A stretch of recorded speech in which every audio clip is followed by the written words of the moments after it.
দাদু ভাই যেও না, তুমি তো আমাদের পরিবারের বড় সন্তান। এটাই যে সবচেয়ে বড় সত্যি দাদু ভাই, এটাই সবচেয়ে বড় সত্যি।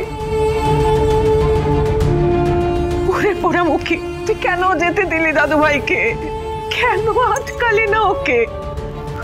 ওর যা মনের অবস্থা, এখন এখন কিছু যদি করে বসে তো কি হবে বল? আদি, শুভদী, শুভদী কোথায় যাচ্ছ তুমি? প্লিজ স্যার, আদির মাথা ঠিক নেই, আমাকে আদিকে আটকাতে হবে। দাঁড়াও শুভদী, প্লিজ কোথাও যেও না শুভদী। আদি,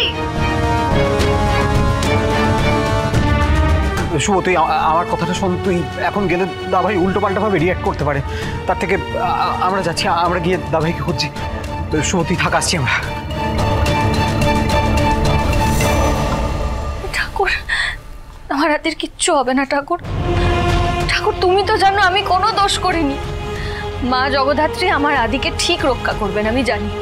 আমার আদির কিচ্ছু হবে না, কিচ্ছু হবে না। তুই চুপ কর মা, মানে তুই চুপ কর।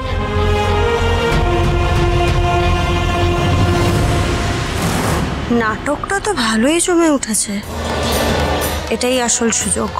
এখন যদি আদ্রিত মারা যায় তাহলে কেউ অন্তত আমাকে সন্দেহ করবে না, দোষটা সেই শুভর ঘাড়েই পড়বে।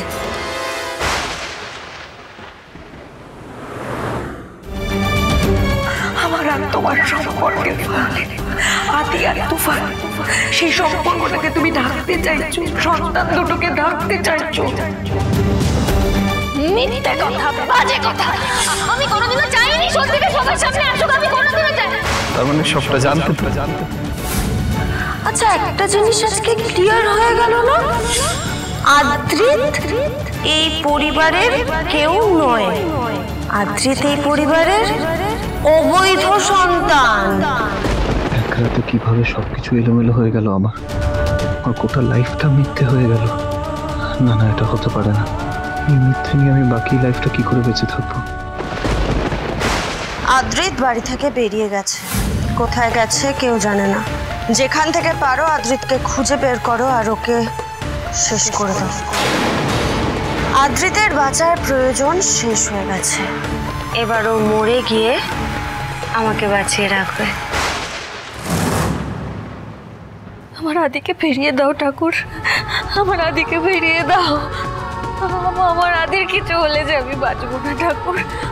আমার আদিকে ফিরিয়ে দাও ঠাকুর। আমার মধ্যে যে আমার আদির সন্তান বেড়ে উঠছে, আমার কেশব, আদির কিছু হলে এদের কি হবে ঠাকুর? আমার আদিকে ফিরিয়ে দাও না ঠাকুর, আমার আদিকে ফিরিয়ে দাও ঠাকুর, আমার আদিকে ফিরিয়ে দাও।